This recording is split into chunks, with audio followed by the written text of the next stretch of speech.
Hi சொந்தங்களே, எப்படி இருக்கீங்க? ஸோ ரீசெண்ட் டைமாக இந்த ஒரு வீசா கேட்டகரியை மட்டும் H1Bக்கு ஈக்குவலாக இப்போ வந்து நிறைய பேர் அகேன்ஸ்டாக பேசிகிட்டு இருக்காங்க. நீங்கள் எந்த ஒரு சோஷியல் மீடியா ஆப் எடுத்தாலும் சரி, இல்லை அதில் இந்த வீசா சம்மந்தப்பட்ட ஏதாவது நியூஸ் வந்துச்சுன்னா நீங்கள் ஸ்க்ரோல் பண்ணிங்கன்னா அட்லீஸ்ட் ஒரு 10-15 கமெண்ட் ஆகுது இந்த ஒரு வீசாவை பற்றி வந்து இருக்கும். நீங்கள் பார்த்தீங்கன்னா பாதி கமெண்ட்டுக்கு மேலே நம்ம இந்தியர்களே இருப்பாங்க. அவங்களே அந்த வீசா வந்து பயங்கரமாக வெறுக்கிற மாதிரியான ஒரு டைப் ஆஃப் வீசா. கேட்டால் அந்த வீசாவில் வந்து H1Bக்காவது அட்லீஸ்ட் ஓரளவுக்கு நாங்கள் ஒரு பாயிண்ட் கொடுப்போம், ஆனால் இந்த வீசாவுக்கு நாங்கள் பாயிண்டே கொடுக்க மாட்டோம், இது வந்து ஃப்ளாட் அவுட் அபியூஸ் அப்படிங்கிற மாதிரி நிறைய பேச்சுக்கள் வந்து ஓடுது இப்போ. ஸோ அந்த வீசா தான் என்ன அப்படின்னு பார்த்தீங்கன்னா H4EAD. ஸோ H4EAD வந்து எதுக்காக வந்துச்சு அண்ட் என்ன இன்டென்ட் பர்பஸ், இப்போதைக்கு H1Bக்கு ஈக்குவலாக H4EADயை வந்து தேவையில்லாமல் இப்படி எல்லாரும் வந்து கரிச்சு கொட்டுறதுக்கு என்னென்ன காரணங்கள், அவங்க சொல்கிறதெல்லாம் உண்மையாக பொய்யா, இதுக்கு பின்னாடி என்னென்ன பின்னணி அப்படிங்கிறத பற்றி ஃபுல்லாக இந்த வீடியோவில் பார்க்க போகிறோம். வாங்க. So first point H4EAD.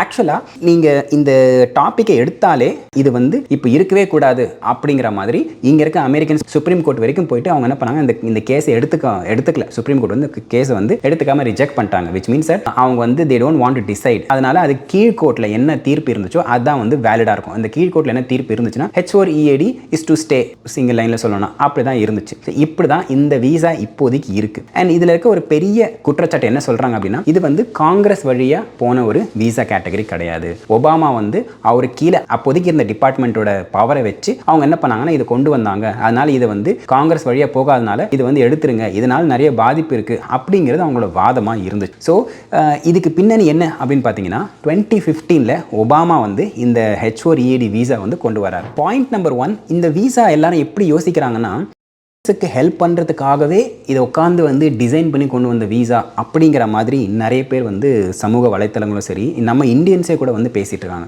ஆக்சுவலாக எந்த ஒரு பாலிசி ரூலும் எந்த ஒரு பிரசிடெண்ட்டாக இருந்தாலும், ரிப்பப்ளிகன் பிரசிடெண்ட்டாக இருந்தாலும் சரி, இல்லை டெமோக்ராட்டிக் பிரசிடெண்ட் இருந்தாலும் சரி, எந்த ஒரு மைனாரிட்டிக்கு ஹெல்ப் பண்ணணும் அப்படிங்கிற அந்த சோல் பேசிஸில் கொண்டு வர மாட்டாங்க. அதுக்கு பின்னாடி வந்து அமெரிக்காவுக்கு ஹெல்ப் பண்ணணும் அப்படின்ற அந்த அஜெண்டா இருக்கும். அந்த மாதிரி என்ன அஜெண்டா அப்படின்னு பார்த்தீங்கன்னா, அந்த நேரத்தில் இது கொண்டு வரும்போது நான் ஆக்சுவலாக யூஎஸில் இருந்தேன். அந்த ஃபுல் ப்ராசஸும் எனக்கு வந்து ஒவ்வொரு வாட்டி வந்து நியூஸில் அப்டேட் வர பார்த்துக்கிட்டு தான் இருந்தேன். அப்போது அங்கே இருந்த எக்ஸ்பர்ட்ஸ்லாம் என்ன பேச்சு எப்படி ஓடிச்சு அப்படின்னு பார்த்தீங்கன்னா, ஆக்சுவலாக அப்போ வந்து H1B வந்து நிறைய தேவைப்பட்டுச்சு, நிறைய வந்து அப்ரூவும் ஆச்சு. அந்த யூஎஸ் வந்து அப்படியே இந்த க்ரோ ஆன அந்த டைம், அப்போ இருந்த டெக் இண்டஸ்ட்ரிலாம் எங்களுக்கு வந்து இந்த H1B ஸ்லாட் அதிகம் வேணும், 65,000 பத்தாது, இன்க்ரீஸ் பண்ணுங்க அப்படின்ற மாதிரி எல்லா டெக் இண்டஸ்ட்ரி சிஇஓஸும் வந்து ஒபாமா கிட்ட வந்து போயிட்டு இதை இன்க்ரீஸ் பண்ணுங்க, நான் ரொம்ப வருஷம் சொல்லிக்கிட்டு இருக்கோம் அப்படிங்கிற மாதிரி ஒரு ப்ரெஷர் பண்ணிட்டு இருந்த அந்த டைம் பீரியட். அதே நேரத்தில் டெக் இண்டஸ்ட்ரியில் பார்த்தீங்கன்னா நிறைய ஷார்ட்டேஜஸும் இருந்துச்சு. ஸ்கில் லேபருக்கு ஒரு சில சர்டன் ஸ்கில் லேபருக்கு ஷார்ட்டேஜும் இருந்துச்சு.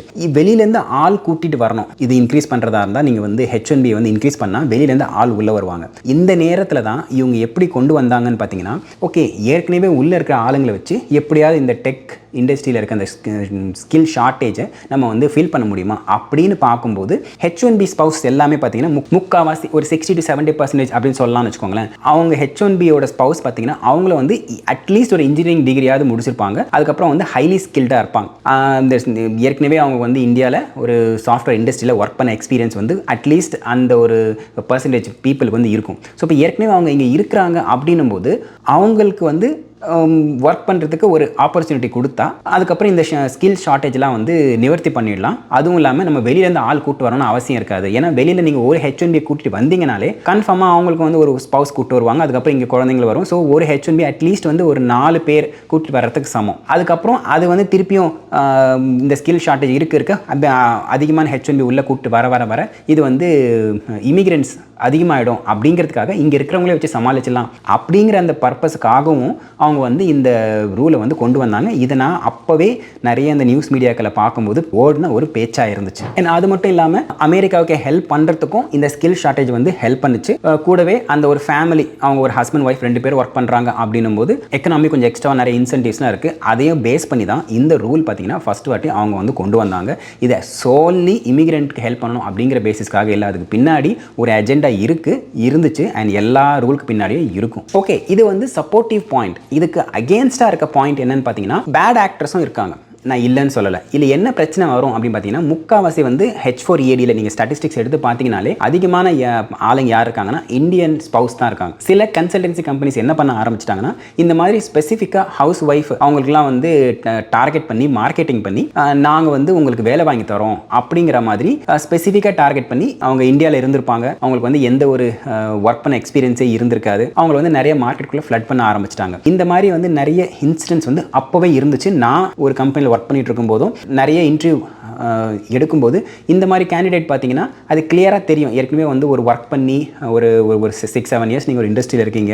நீங்கள் ஒரு பேசிக்காக ஒரு கேள்வி கேட்கும்போது அவங்க வந்து எனக்கும் வந்து 7 இயர்ஸ் எக்ஸ்பீரியன்ஸ் இருக்குது அப்படின்னு சொல்கிறாங்க. ஆனால் பேசிக்காக ஒரு கேள்வி கேட்கும்போது அந்த ஆன்சர் பண்ணுறது விதத்துலேயே நமக்கு தெரியும் இவங்க வந்து இது கரெக்டான ரெஸ்யூமா இல்லை ஃபேக் ரெஸ்யூமா அப்படின்னு நமக்கு தெரிஞ்சிடும். ஸோ அந்த மாதிரி பேட் ஆக்ட்ரஸ் 1-2 பேர் வந்ததுனால என்ன ஆயிடுச்சுன்னு பார்த்தீங்கன்னா, இதுக்கு இந்த வீசாக்கு வந்து அப்போதைக்கு நிறையவே வந்து கெட்ட பேர். ஆனால் இப்போ அது கொஞ்சம் கொஞ்சமாக எலிமினேட் ஆகிட்டு இப்போ வந்து பார்த்தீங்கன்னா கரெக்டான ஜென்யூனான பர்சன் தான் இருக்காங்க. அது வேணால் எங்கேயாவது 1-2 இடத்துல வந்து ஒரு சின்ன அபியூஸ் இருக்க தான் செய்யும். ஆனால் இப்போ என்ன ஆயிடுச்சுன்னா, அப்போத்துலேருந்தே வந்து அந்த லாஸ் சூட் அப்போத்துலேருந்தே வந்து அந்த பேர் வந்து ஸ்டிக் ஆகிடுச்சு. அங்கே தான் வந்து இது வீசா வந்து ஒரு இந்தியன்ஸ் கூட தப்பாக பேசுகிற அளவுக்கு இப்போதைக்கு வந்து சுச்சுவேஷன் வந்து நிற்குது. ஆனால் கிரவுண்ட் ரியாலிட்டி பார்த்தீங்கன்னா நிறைய பேர் வந்து உண்மையாகவே ஸ்கில்டு ஒர்க்கர்ஸாக இருந்தாங்க. அண்ட் எவ்வளோ எஃபோர்ட் போட்டு அவங்க வந்து ஜென்யூன் எக்ஸ்பீரியன்ஸ் இருக்கிறவங்க நிறைய பேர் இருக்காங்க. கொஞ்சம் போர்ஷன் வந்து பேட் ஆக்டர்ஸும் இருக்காங்க, இல்லைன்னு சொல்ல வரல. அந்த கொஞ்சம் பேட் ஆக்டர்ஸ் வச்சு தான் இப்போ வந்து இந்த ஃபுல் வீசாவே இல்லை அப்படிங்கிற அளவுக்கு பேச்சு வந்து ஓடுறதுக்கு காரணமாக இருக்குது. சரி, இது வந்து கேண்டிடேட் பக்கம் மட்டும்தான் தப்பான்னு பார்த்தீங்கன்னா நோ.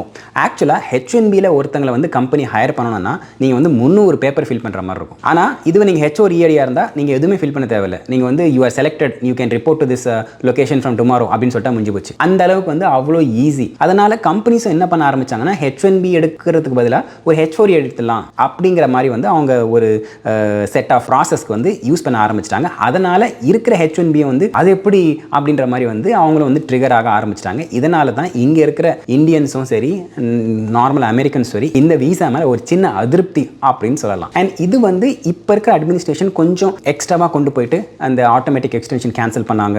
அதுக்கப்புறம் நிறைய ரெஸ்ட்ரிக்ஷன்ஸ் இந்த வீசாலே கொண்டு வந்தாங்க. ஆனால் அவ்வளோ பெரிய மோசமான விஷயம் இல்லை. எல்லா வீசா கேட்டகரியிலையும் எல்லா விஷயத்தையும் ஒரு 4-5 பேட் ஆக்டர்ஸ் இருக்க தான் செய்வாங்க. அதை மட்டும் எப்படி வந்து ரெடியூஸ் பண்ணுறது இல்லை வந்து மினிமைஸ் பண்ணுறது அப்படின்னு ஒரு லெஜிஸ்லேட்டிவ் கொண்டு வந்தால் அது எல்லாருமே சப்போர்ட் பண்ணுவாங்க. தவிர மொத்தமாக வேண்டாம் அப்படின்னு சொல்கிறது வந்து என்றைக்குமே நல்ல முடிவாக இருக்காது அப்படிங்கிறது இங்கே இருக்கிற எக்ஸ்பர்ட்ஸோட ஒரு கருத்தாக இருக்குது. அண்ட் இப்போதைக்கு பார்த்தீங்கன்னா இந்த அட்மினிஸ்ட்ரேஷன் நினச்சா H4EAD மொத்தமாக கேன்சல் பண்ணுறதுக்கு அவங்களுக்கு வந்து ரைட்ஸ் இருக்குது. ஏன்னா அட்லீஸ்ட் முதல்லையாவது ஒரு லா சூட் போயிட்டு இருந்துச்சு. சுப்ரீம் கோர்ட்டுக்கு போனாங்க. அவங்க வந்து இந்த கேஸை எடுத்துக்க முடியாது அப்படின்னு தள்ளுபடி பண்ணதுக்கப்புறம் இப்போ வந்து ட்ரம்ப் அட்மினிஸ்ட்ரேஷன் கையில் அவங்க வந்து ஃபுல்லாக ரைட்ஸ் இருக்குது. ஏன்னா ஒபாமா அட்மினிஸ்ட்ரேஷன் கொண்டு வரும்போது காங்கிரஸ் வழியாக போகல, அவங்க இருக்க அந்த அட்மினிஸ்ட்ரேஷன் டிபார்ட்மெண்ட் ஸ்பெசிஃபிக் டிபார்ட்மெண்ட்டோட அத்தாரிட்டியில் அவங்க அது கொண்டு வந்தாங்க. அதே அத்தாரிட்டியை யூஸ் பண்ணி இவங்க வந்து கேன்சல் பண்ணுறதுக்கு ஆப்ஷன்ஸும் இருக்குது. ஆனால் பண்ணுவாங்களா மாட்டாங்களா அப்படிங்கிறத இங்கே ஒரு பெரிய கேள்விக்குறி. எஸ், எப்படி இருந்தாலும் அதை வந்து அகேன்ஸ்டாக இருக்கிற குரூப் வந்து இதை பண்ணுங்க அப்படின்றத அவங்க சப்போர்ட் பண்ணி போவாங்க, லாபி பண்ணுவாங்கன்னு வச்சுக்கோங்களேன். ஆனால் இப்போதைக்கு பார்த்தீங்கன்னா இங்கே வந்து H1Bயை வந்து ட்ரம்ப் சப்போர்ட் பண்ணி தான் பேசிகிட்டு இருக்காரு. ஏன்னா சர்டன் டேலண்ட் நமக்கு வேணும் அப்படின்னு தான் பேசிகிட்டு இருக்காரு. அந்த மாதிரி சிச்சுவேஷன் இருக்கும்போது இது வந்து எப்படி இந்த அட்மினிஸ்ட்ரேஷன் கொண்டு போகும் அப்படின்னு தெரியல. இது போக போக வந்து பொறுத்திருந்து பார்க்குற மாதிரி தான் இருக்கும். அண்ட் இதே மாதிரி இன்னொரு வீடியோ சந்திக்கிறேன். அது வரைக்கும் thank you, tata, take care, bye bye. And சந்தம் தொடர சப்ஸ்கிரைப்.